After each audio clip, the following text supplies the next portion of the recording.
నమస్తే. ఇన్నాళ్ళు నన్ను సపోర్ట్ చేస్తూ, ఎంకరేజ్ చేస్తూ మీ ప్రేమని నాకు అందిస్తున్న ప్రతి ఒక్కరికి కృతజ్ఞతలు. అలాగే ఈ వీడియో కూడా ఖచ్చితంగా మీకు ఉపయోగపడుతుంది. లైక్, షేర్ అండ్ సబ్స్క్రైబ్ చేసి మీ సపోర్ట్‌ని నాకు అందించండి. అలాగే ఈ వీడియో పట్ల మీకున్న అభిప్రాయాన్ని కామెంట్ సెక్షన్‌లో కామెంట్ చేసి తెలియజేయండి. ఇప్పుడు వీడియోని చూద్దాం.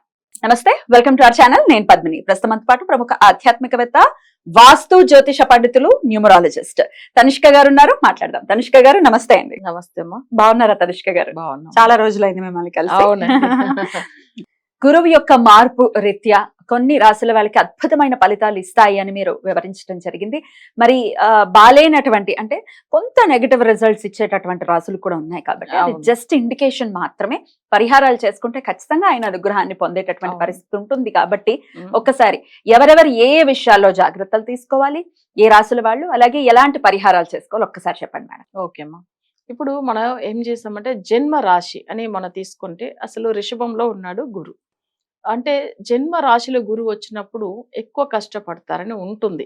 అంటే జన్మ గురు వనతిలే అట్లానే ఒక పాట ఉంటుంది. అంటే అప్పుడు ఎలా అంటే జన్మ రాశికి గురువు వచ్చినప్పుడు రాముడు ఏమైందంటే వనవాసం వెళ్ళారు. అవును. సో అప్పుడు సీతాదేవిని కూడా అసలు అంటే జైలు శిక్ష లాగా పెట్టి ఆమెను కూడా అసలు బంధించారు. ఇవన్నీ చాలా కష్టపడింది జన్మ గురు వచ్చినప్పుడు.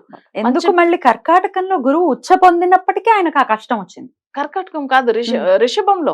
వృషభంలో కానీ రాముడికి మాత్రం రాముడికి చెప్తున్నారు కదా. అవును, కరెక్ట్. అయినప్పటికీ కష్టం. అవును అవును, మీరు చెప్పేది ఎందుకంటే మీరు చెప్పే విషయం నేను వస్తాను. బట్ అయితే జన్మ ఇప్పుడు రిషభ రాశిలో జన్మ రాశిలో ఉన్నాడు. ఆయనకు జన్మ రాశిలో వచ్చినప్పుడు ఏమైతుంది అక్కడ ఉచ్చ స్థానము మీరు చెప్పినట్టుగా.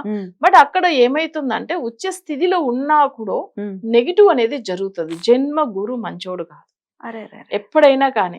చాలా వరకు చూడండి మనం మామూలుగానే మనం ఇది గోచర రీతిగా చూస్తాము. అలానే దశ వాళ్ళ జాతకంలో వాళ్ళు పుట్టినప్పుడు ఎక్కడో జన్మ గురువు ఉండిందంటే అంత మంచి చేయదు వాళ్ళకి. అసలు కర్కాటకం ఏ రాశికైనా లగ్నంలో గురువు ఉంటే కూడా మంచోడు కాదని చెప్తూ ఉంటాం చూడండి. ఓన్లీ కేంద్రంలో ఉన్నప్పుడు తన దశ ఉన్నప్పుడే మంచి చేస్తాడండి. సరే ఇప్పుడు చూస్తాము రిషభంలో ఉన్నప్పుడు ఏమైతుందంటే రిషభ రాశి వాళ్ళకి అసలు ఇక్కడ వాళ్ళకి మంచి నేమ్ అండ్ ఫేమ్ ఉండదు. తర్వాత చేయన తప్పు కూడా కొన్ని విషయాలు వాళ్ళు అసలు కష్టాలు పడవలసింది ఉంటుంది. ఇక్కడ నుంచి చూడండి శిక్ష వచ్చి తను అసలు ఆమె కూడా సీతాదేవి కూడా ఏం తప్పు చేయలే, కానీ ఈయనకున్న గురువు వల్ల అంటే జన్మ గురువు వల్ల తను కూడా అసలు కష్టపడేలాగా అయింది. అంటే చాలా వరకు ఎన్ని అంటే వాళ్ళకి అసలు ఏదో ఒక సమస్య వచ్చి రుణ బాధలో లేకపోతే వేరే ఇష్యూస్ వచ్చానో వాళ్ళు అక్కడ నుంచి బయట ఊరికి వెళ్ళిపోయి అసలు మరిగి ఉండేలాగా ఉంటుంది. సో వాళ్ళకి ఏమైతుందంటే జాతకంలో జన్మ గురువు వచ్చినప్పుడు అసలే మంచి ఫలితం ఉండదు అని చెప్తారు. ఇంకా చాలా వరకు చూసామంటే మనం కొన్ని విషయాలు ఇప్పుడు జన్మ గురు గురించి మాట్లాడుతున్నప్పుడు ఇంకా వేరే విషయాలు కూడా మనం మాట్లాడవలసింది ఉంటుంది. ఎందుకంటే ఇప్పుడు వీళ్ళు వచ్చి ఏమైతుందంటే అడవికి పోయినది కాకుండా అక్కడ వచ్చి ఏమైతుంది చాలా కష్టాలు పడారు. అసలు ఒక సుఖం లేదు. పెద్ద రాజుగా ఉండే ఆయననే అంత బాధపడిండు. సో ఇక్కడ ఏమైతుందంటే అలానే జన్మ రాశిలో ఉన్నప్పుడు వృషభ రాశి వాళ్ళు కొంచెం తప్పకుండా స్వామివారికి గురువారం అయితే యాక్చువల్ గా గురువారంలో, ఎందుకంటే వృషభ రాశికి అధిపతి శుక్రుడు, బట్ ఈ గురికి అసలే పడదు కదా వాళ్ళిద్దరికి. కానీ వీళ్ళు చేయవలసింది ఏంటంటే గురువుకి అంటే దత్తాత్రేయుడికి పూజ చేసుకోవచ్చు, లేకపోతే దక్షిణామూర్తికి కూడా చేసుకోవచ్చాము. నెక్స్ట్ ఏంటంటే గురువారం రోజుల్లో వాళ్ళకి వచ్చి ఏంటంటే అసలు ఉపవాసం ఉంటూ రావచ్చు. వారంలో ఒకసారి ఉపవాసం అంటే మరీ ఫుడ్ తినకుండా కాదు, దేవుడి మీద భక్తిగా ఏదో ఒక పూట అసలు ఏదైనా ఇప్పుడు లంచ్ చేసుకోవచ్చు, నైట్ ఏదైనా ఫ్రూట్స్ అట్లా తీసుకోవచ్చము. అలా భక్తిగా కొంచెం మొక్కితే గురువారంలో అట్లా ఉంటే మంచిది. ఒకవేళ దగ్గర ఏదైనా టెంపుల్ ఇట్లా దక్షిణామూర్తి టెంపుల్ కానీ లేకపోతే అసలు దత్తాత్రేయుడిది కానీ లేకపోతే అయ్యప్ప స్వామి ఉంటే కూడా పర్వాలేదు, ఎందుకంటే ఆయన కూడా గురు స్వరూపమే. తర్వాత సుబ్రహ్మణ్య స్వామి, సో ఆయన కూడా గురు అంశంగానే ఉంటాడు. అక్కడ దగ్గర వాళ్ళ చుట్టుపక్కల గుడి ఉంటే కూడా వెళ్ళవచ్చు. సో అలా మంచి జరుగుతుంది. రైట్.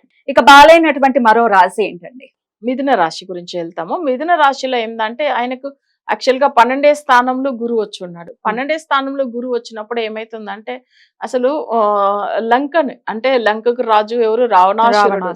బట్ రావణాసురుడు అసలు మరణం పొందాడు. అంటే ఏ టైమింగ్ లో 12లో గురువు వచ్చినప్పుడు. సో అప్పుడు ఏమైతుందంటే రాముడు చేతితోనే అసలు తన మరణం జరిగింది. సో బట్ అయితే ఇక్కడ చూడండి 12లో ఆయన ఎంత నవగ్రహాలు తన కంట్రోల్లోనే పెట్టుకున్నాడు కదా. బట్ అంత కంట్రోల్లో పెట్టుండి కూడా తను చనిపోయాడు. బట్ ఏ టైమింగ్ లో 12లో గురువు వచ్చినప్పుడు. సో ఇదంతా ఏంటంటే చాలా వరకు జాతక పరంగా మనం చూడాల్సింది 12లో గురువు వచ్చినప్పుడు మిథున రాశి వాళ్ళు వాళ్ళ ఆరోగ్యం గురించి కానీ మేజర్ గా ఎవరైనా శత్రు బాధల గురించి కానీ ఇవన్నీ భయపడుతూ ఉంటారు 12లో గురువు వచ్చినప్పుడు. నెక్స్ట్ ఏంటంటే 12లో గురువు వచ్చినప్పుడు వాళ్ళకి వచ్చి ఏంటంటే వ్యాపారం అంటే 10th లాడు కూడా గురు అవుతాడు. ఆయన వచ్చి ఇక్కడ ఏమైతుందంటే అస్తమించి ఉన్నాడు కాబట్టి వాళ్ళ బిజినెస్ లో కూడా ఎక్కువ లాస్ వస్తుంది ఈ పర్టికులర్ గా ఈ సంవత్సరంలో. అవి కాకుండా పార్ట్నర్స్ వల్ల కూడా ప్రాబ్లమ్స్ వస్తుంది. అదంతా కూడా కొంచెం చూసుకోవాల్సింది ఏంటంటే మిథున రాశి వాళ్ళకి. ఓకేనా. సో అప్పుడు గురువుకి గురువారం మీరు ఇందాక వృషభ రాశికి ఏదైతే చెప్పారో అట్లాంటి నియమాలే పాటిస్తూ ఉంటే కొంత సత్ఫలితాలు వచ్చేటటువంటి పరిస్థితి ఉంటుందండి. అవునమ్మా. ఒకవేళ అలా చేసుకుని కూడా వాళ్ళకి ఏమైనా సమస్యలు ఇంకా ఎక్కువ మొదలవుతుంది, మరి అసలు ఏం చేసినా కూడా మాకు అసలు మంచిగా లేదు అంటే అప్పుడు జాతకం ఫుల్ గా వాళ్ళకి అనలైజ్ చేసి రెమెడీ ఇస్తే ఇంకా అప్పుడు మంచిగా బెటర్ గా ఎందుకంటే 12లో ఉన్న గురు మంచోడు కాదు. సో మనం ఏజ్ గా చూడాల్సింది వాళ్ళ ఇన్కమ్ విషయంది, తర్వాత పార్ట్నర్స్ గురించి, తర్వాత ఏంటంటే శత్రువుల గురించి, ప్లస్ వాళ్ళకి సడన్ గా ఏదైనా ప్రాణగండం లాగా వస్తుంది. అవన్నీ చూసుకోవాలి. Okay right madam. ఇక బాలేనటువంటి మరో రాశి. ఓకేమా. అయితే ఇంకొకటి ఏంటంటే 10వ స్థానం అంటే సింహ రాశికి మంచిగా లేదు. 10లో గురువు ఉన్నప్పుడు ఏంటంటే పరమణం పిచ్చేడు పని తమిళ్లో పాట ఉంది. పరమ అంటే ఎవరు? శివుడు, పరమ శివుడు. సో అప్పుడు ఏమైతుందంటే బ్రహ్మ అతి దోషం వచ్చింది ఆయనకు. అప్పుడు అంటే బ్రహ్ముడు తన చేతిలోనే పట్టుకుంటది. సో ఆ కపాలం పెట్టుకుని భిక్షం తీశాడు అని ఒక పాట కూడా ఉంది. బట్ అప్పుడు ఏమైతుందంటే అసలు 10లో ఉన్న గురు ఎంత పెద్ద మంచి పొజిషన్ లో ఉన్న వాళ్ళు కూడా సడన్ గా అసలు టోటల్ గా అన్ని విధంగా లాస్ అయ్యి బయట వాళ్ళ దగ్గర అప్పు తీసే పరిస్థితి వచ్చేస్తుంది ఎప్పుడు 10లో ఉన్న గురువు వల్ల. అందుకే 10లో ఉన్న గురువు వల్ల పరమశివుడే భిక్షం తీశాడు అనేటప్పుడు జనులు ఏమాత్రం అంతే కదా. సో అప్పుడు ఏమైతుందంటే వాళ్ళకు ఉన్న దోషం వల్ల అట్లా జరిగింది. ఎప్పుడు జాతకంలో నార్మల్ గా కూడా ఉండే వాళ్ళు చూడండి, లగ్నంలోంచి 10వ స్థానంలో గురువు ఉంటే వాళ్ళు ఎప్పుడు ఏదో ఒక దగ్గర అప్పు తీసుకుంటూ ఉండడం అంటే అట్లానే జరుగుతూ ఉంటాయి. మీరు కావాలంటే చూస్తుండొచ్చు 10లో గురువు ఉన్న వాళ్ళకి ఇదే సమస్య. అప్పులు అంటే ఏంది? ఎప్పుడు బయట వాళ్ళ దగ్గర భిక్షం తీసేలాగానే, అంటే అప్పు తీసే కూడా అంతే కదా మరి. సో వాళ్ళకి ఎప్పుడు ఏదో కష్టాలు. బట్ వాళ్ళకి ఎప్పుడు చూసారంటే డబ్బులు ఎంతో వచ్చినా సరిపోదు. మళ్ళీ ఒక దగ్గర ఫ్రెండ్ దగ్గర పెడతారు, ఇంకా తెలిసిన వాళ్ళ దగ్గర, ఇలా వాళ్ళకి ఎప్పుడు డబ్బులు తీసుకోవడమే అలవాటే తప్ప రిటర్న్ ఇవ్వడం కూడా రాదు. ఎందుకంటే వాళ్ళకి ఇన్కమ్ ఉంటేనే కదా. సో అట్లా ఉంటుంది అనమాట. అది వచ్చి ఇప్పుడు సింహరాశి వాళ్ళకి జాతక పరంగా కొన్ని గ్రహాలు గోచారం బాగున్నా కానీ గురువు వచ్చింది 10లో మంచిది కాదు. సో సింహరాశికి కొంచెం సమస్యలు ఎక్కువనే ఉంటది. సో సింహరాశి వాళ్ళు కూడా తప్పకుండా పూజలు ఫాలో అవుతే మంచిది. వాళ్ళకి ఏంటంటే మనశ్శాంతి ఉండదు. నెక్స్ట్ వచ్చి అష్టమాధిపతి శత్రువు కాబట్టి కోర్టు కేసులు, గొడవలు, ఈ విషయంలో కూడా సమస్యలు వస్తుంది సింహరాశి వాళ్ళకి. సో కొంచెం అవన్నీ కూడా చూసుకొని మాట్లాడాలి బయట వాళ్ళతో మాట్లాడేటప్పుడు, కొన్ని బిజినెస్ విషయంలో. అట్లా గురువారాలు కూడా పాటిస్తూ నియమంగా ఉంటే మంచి ఫలితాలు వస్తాయి. మరో రాశి అండి, అంటే మనం తులారాశి గురించి చెప్తున్నాం. యాక్చువల్ గా తులారాశికి 8లో ఉన్నాడు. అయితే అష్టమ గురు కష్టాలు ఇస్తాడు అని మనం చెప్తూ ఉంటాము. వీళ్ళకి ఏంటంటే మంచిదిని కూడా చెప్పాలి, కొన్ని విషయాలు మనం చెప్పాము, అందులో కూడా సమస్యలు వస్తుంది. అష్టమం అంటేనే జనరల్ గా యాక్సిడెంట్ విషయంది, కోర్టు కేసుది, తర్వాత ఎక్కువ సమస్యలు అనేటప్పుడు మనం వచ్చి చూడాల్సింది ఏంటంటే అష్ట కష్టాలు అంటే ఎప్పుడు అష్టమంలో ఒక మంచి గ్రహం వెళ్ళిపోతానే దోషాలే ఉంటాయి. ఓకేనా. ఇప్పుడు ఇవి కూడా గురువు వచ్చి ఏమైతుందంటే తోడు పుట్టిన వాళ్ళతో కానీ, వాళ్ళ హెల్త్ విషయంలో కానీ, తర్వాత వీళ్ళకే కూడా ట్రావెలింగ్ లో కూడా కొంచెం అసలు ఇష్యూస్ ఉంటది అని చూసుకోవాల్సిన టైం ఇది 1 year. ఎందుకంటే ట్రావెల్ సంబంధించింది తులా రాశికి 3rd house అవుతుంది. అప్పుడు వాళ్ళ వల్ల ఏమైతుందంటే ట్రావెలింగ్ లో సమస్యలు అంటే వాళ్ళు అంటే ట్రావెల్ చేస్తున్న వాళ్ళతో పాటు వేరే వాళ్ళు వెళ్తే కూడా వీళ్ళు జాతక పరంగా కూడా సమస్య వస్తుంది. సో కొన్ని జాతకాలకు బాగుంటుంది, మనం చెప్తూ ఉంటాం తులారాశి వాళ్ళకి. సో ఇంకో విషయం కూడా మనం చెప్పాలి. ఎందుకంటే జనరల్ గా చూడండి, ఎప్పుడో ఒక అంటే అష్టమ స్థానంలో ఉన్నప్పుడు ఇంకొకటి ఏమైతుందంటే ఈయన వాలి ఉన్నట్టు సుగ్రీవన్ వాలి, వీళ్ళిద్దరు కూడా ఏమైతుందంటే సో అప్పట్లో రాజులుగా ఉన్నాడు. అంటే ఈయన సుగ్రీవుడు ఉన్నాడు, తర్వాత వాలి ఉన్నాడు. యాక్చువల్గా వాలి ఉన్నప్పుడు ఏమైతుందంటే తన రాజ్యం కూడా పరిపోతుంది. అంటే తనకు అసలు 8లో గురువు వచ్చినప్పుడు, అంటే తులారాశికి ఇప్పుడు 8లో ఉన్నాడు గురువు. ఆల్రెడీ రాజుగా ఇప్పుడు సపోజ్ ఏదైనా పొలిటికల్ లో ఉన్నారు అనుకోండి, వాళ్ళకి ఏమైతుందంటే ఒక రాజకీయంలో ఉన్న వాళ్ళు కూడా ఈ తులారాశి వాళ్ళకి ఏమైతుందంటే 8లో వచ్చిన గురువు వల్ల వాళ్ళు అసలు ఆ రాజకీయంలో ఉన్న మంచి పొజిషన్ లో ఉన్నది కూడా వాళ్ళు డౌన్ అయిపోతారు. లేకపోతే కూడా వాళ్ళకి అసలు రాజ్యమే లేకుండా కూడా ఉంటదని ఒక పాట. సో అది నిజం కూడా. ఎందుకంటే అప్పుడు వాళ్ళకి అన్ని కష్టాలు వచ్చింది చూడండి. అసలు నిజంగా అంటే సుగ్రీవుడికి హెల్ప్ చేశాడు రాముడు, కానీ ఇక్కడ ఏంటంటే వాళ్ళు అసలు అంటే ఓడిపోతాడు కదా అసలు గెలవలేకుండా, బట్ అందుకే ఆ రాజకీయం ఆయనకు అప్పుడు పోయింది. సో అంటే 8లో గురువు ఉన్న దాని వల్ల. ఓకే. బట్ అయితే ఇంకా మనం చూడాల్సింది ఏంటంటే 6లో గురు అంటే ఇప్పుడు వచ్చి ధనురాశి వాళ్ళకి 6లో గురువు ఉన్నాడు. సత్యమాముని అటని ఒక ఋషి అన్నమాట. అప్పుడు ఏమైందంటే ఆయన ఋషి అంటే అసలు చాలా మంచి అతను. అది కూడా ఎట్లా ఉంటాడంటే చాలా స్ట్రైట్ ఫార్వర్డ్. అట్లా ఉన్న ఒక ఋషికి ఎంత పెద్ద ఘోరం ఉంటే అసలు తను ఉన్న ఆ టైమింగ్ లో దొంగతనం అనేది దొంగలు వేరే దగ్గర దొంగిల్చారు. కానీ ఈయన వచ్చి అక్కడ ఉండడం వల్ల ఈయనకు శిక్ష పడింది.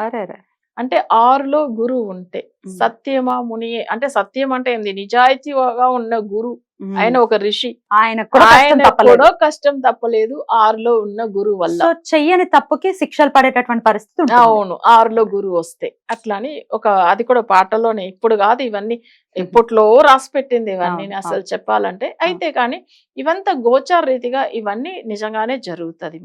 సో అది కాకుండా ఏంటంటే ఇప్పుడు మనం ఇంకొక విషయం చూడాలి. ఇప్పుడు 3లో గురువు ఉంటే ఏం జరుగుతుంది అని మనం అది కూడా మాట్లాడాలి. ఇప్పుడు వచ్చి ధనురాశికి మాట్లాడాము, అది కాకుండా ఇంకా కుంభరాశికి వెళ్ళాలి. కుంభరాశికి 4లో వచ్చాడు, 4లో గురువు 4లో వచ్చాడు. ఆ విషయం కూడా మనం మాట్లాడతాం తప్పకుండా. సరేమా, ఇప్పుడు వచ్చి 4లో గురు కుంభరాశికి. యాక్చువల్ గా 4లో గురువు ఉన్నప్పుడు ఈ ధర్మపుత్రులు ఏందంటే వీళ్ళు అంటే సూదాటం, వాళ్ళు ఆ గేమ్ లో ఓడిపోతారు కదా, దాని వల్ల అడవికి వెళ్ళారు. అంటే ఇప్పుడు కూడా చూడండి, ఇప్పుడు గ్యాంబ్లింగ్ ఎక్కువ జరుగుతాయి, దాంట్లో ఇన్వెస్ట్ చేస్తారు 4లో గురువు కుంభరాశి వాళ్ళు. తర్వాత షేర్స్ లో కానీ అది కూడా ఏంటంటే వేరే వాళ్ళు ఏదన్నా అసలు జస్ట్ ఆన్లైన్ లో ఏదో ఒక డబ్బులకు ఆశపడి అసలు వాళ్ళు లాస్ చేసుకుంటారు. అంటే ఇదంతా ఏంటంటే మనకు తెలియకుండా మనకు ఒక మాయలాగా మార్చేస్తుంది ఆ గురువు 4లో ఉన్నప్పుడు. అంటే అప్పుడు ఏమైతుందంటే ఎంత పెద్ద రాజ్యంలో ఉన్న వాళ్ళు ధర్మపుత్రులు వీళ్ళు కూడా అసలు అడవికి వెళ్లే పరిస్థితి వచ్చింది. అది కూడా ఏంటంటే వీళ్ళు ఎట్లాంటిది విషయం ఇట్లా చూడండి, మనం ఎప్పుడైనా కానీ కార్డ్స్ అవన్నీ ఇప్పుడు చెప్తాము, అప్పట్లో ఉన్నది కొన్ని ఉంటాయి కదా, అసలు దాన్ని తెలుగులో ఏమంటారు ఇవి ఆడతారు కదా, పేకాట. ఇప్పుడు అప్పట్లో మనవి డైస్ ఆడతారు, అది తెలుగులో జూదం ఆడతారు కదా. దాంట్లో చూడండి అసలు వీళ్ళు ఏం చేస్తారు, అసలు ఆయన మరి సగుని వల్ల అసలు తను ఎప్పుడు ఓడిపోతూ ఉంటాడు కదా. సో తర్వాత ఏంటంటే వీళ్ళంతా అసలు ఆ టైమింగ్ లో వాళ్ళకి అసలు మైండ్ పని చేయవు అసలు 4లో గురువు ఉన్నప్పుడు. సరే ఇప్పుడు కుంభరాశి వాళ్ళకి కూడా సేమ్ ఇదే ఇష్యూ. వీళ్ళు ఏంటంటే ఆన్లైన్ లో ఏదన్నా అసలు అనుకోకుండా ఎవరైనా ఒక మాట అన్నారని ఇన్వెస్ట్ చేయడం చాలా తప్పు. ఏదన్నా కొన్ని విషయాలు ఆన్లైన్ లో చాలా వరకు ఏంటంటే ఇప్పుడు నిన్న కూడా ఒక క్లయింట్ చూసాము, వాళ్ళకి కూడా అసలే బాగాలేదు. జస్ట్ వాళ్ళు ఒక 5,000 పెడితే 20,000 ఇస్తామని. బట్ ఇట్లా చీటింగ్ ది కొన్ని కంపెనీస్ జరుగుతాయి. అది ఎలా నమ్ముతాం? అదే కదా అసలు ఎవరి నుంచి ఎవడిస్తాడు, ఎవరి జేబులో నుంచి డబ్బులు అసలు. ఇంకా తను అసలు చూడండి వాళ్ళ ఏంది అంత మంచి ఎడ్యుకేటెడ్ తను, అసలు చెప్పాలంటే అలాంటి వాళ్ళు కూడా ఎట్లా ఇవన్నీ నమ్మి పని చేయట్లేదు చూడండి. ఎందుకంటే ఇప్పుడు వీళ్ళు కూడా ధర్మపుత్రులు ఎంత తెలివైన వాళ్ళు, వీళ్ళందరూ కూడా మంచిగా పంచపండు మీకు తెలుసు అసలు వాళ్ళకి మంచి నాలెడ్జ్ ఉంది. కానీ ఆయన ఎందుకు అలా వెళ్ళిపోయాడు? యాక్చువల్ గా ఏమైతుందంటే వాళ్ళకి 4లో గురువు ఉన్నప్పుడు బుద్ధి పని చేయదు అసలు. వాళ్ళకి ఏది వాళ్ళు ఎవరన్నా మాట్లాడినా బయట వాళ్ళని తొందరగా నమ్మేసి, ఇప్పుడు కూడా చూడండి వాళ్ళకి మాట్లాడిన వాళ్ళకి 25 lakhs లాస్ అంట. జస్ట్ వాళ్ళు ఒక 10,000 పెడితే వాళ్ళు 50,000 ఇచ్చినట్టుగా ఇచ్చి మళ్ళీ ఏం చేశారు, ఈ 50 పెడితే ఇంకా మీకు ఇంత వస్తుంది అంటే నమ్మేశారు 25 lakhs లాస్. సో అసలు ఎలా నమ్ముతారు అది అర్థం కాలేదు. కానీ ఇవన్నీ నిజం చూడండి, చాలా కాన్షియస్. అవును. సో కుంభరాశి వాళ్ళకి ఇంకొకటి మనం వచ్చి మాట్లాడవలసింది ఏంటంటే మీనరాశి వాళ్ళ గురించి. ఓకే, మీనరాశి వాళ్ళ గురించి మనం చూసామంటే 3లో గురువు వచ్చినప్పుడు దుర్యోధనుడే అసలు మీకు తెలుసు అసలు వీళ్ళని అంతే పంచపాడు వాళ్ళు ఎంత బాధ పెట్టాడంటే అసలు ఆ రాజ్యం అంతా తనది. అట్లా ఉన్నాడు కదా దుర్యోధనుడు. అసలు దుర్యోధనుడు అన్ని చేసుకున్నాడు. ఆయనకు 3లో గురువు వచ్చినప్పుడు చనిపోయాడు. సో అది మేజర్ ప్రాబ్లం ఆయనకు. ఇంకొకటి 3లో గురువు ఉన్నప్పుడు ఏమైతుందంటే సహోదర స్థానం వల్ల సమస్య ఉంటది, తర్వాత చుట్టుపక్కల ఉన్న వాళ్ళతో సమస్య ఉంటది. నెక్స్ట్ వచ్చి 3లో గురువు ఉన్నప్పుడు తనకేందంటే ఇప్పుడు మీనరాశికి గురువు వచ్చి జన్మరాశి అధిపతి 10వ స్థానం అంటే ఇన్కమ్ సంబంధించింది, ఆ విషయంలో సమస్య వస్తుంది మీనరాశి వాళ్ళకి. నెక్స్ట్ వచ్చి వాళ్ళు ఏదైనా జ్యువెల్స్ కానీ ఏదైనా బ్యాంక్ లో కానీ బయట పెట్టారంటే బట్ అంత తొందరగా రిమూవ్ చేయడానికి ఉండదు. సో ఉన్న నెగలు కూడా తీసుకెళ్లి పెట్టేస్తారు. సో ఇలాంటి పరిస్థితులు వస్తుందన్నమాట ఇక్కడ మీనరాశి వాళ్ళకి. వీళ్ళు కొంచెం కంట్రోల్ చేసుకుని గురువారం రోజుల్లో పూజలు చేసుకుంటే చాలా వరకు బాగుంటుంది. రైట్. ఇప్పుడు చెప్పిన రాశులన్నీ కూడా ఇండికేషన్ మాత్రమే కాబట్టి డెఫినెట్ గా గురువు ఆరాధన చేస్తూ ఈ సంవత్సరాన్ని జాగ్రత్తగా డీల్ చేయాలి ఈ రాశుల వాళ్ళు, అవును. 7 రాశుల వాళ్ళు ఇంచుమించుగా. సో అంటే ఖచ్చితంగా మనం ఏమేం రాశిని చూసామంటే వృషభ రాశి, వృషభము, తర్వాత వచ్చి అసలు మిథునం, మిథునము, నెక్స్ట్ వచ్చి సింహ రాశి వాళ్ళు, తులా రాశి వాళ్ళు, అవి కాకుండా ధనుర్ రాశి, నెక్స్ట్ వచ్చి కుంభ రాశి, అవి కాకుండా మీన రాశి వాళ్ళు. మీనరాశి 7 రాశుల వాళ్ళు జాగ్రత్తగా అవును. ఉండాల్సినటువంటి పరిస్థితి. రైట్ అండి, చాలా చక్కగా వివరించారు. కృతజ్ఞతలండి. నమస్కారం. నమస్కారం.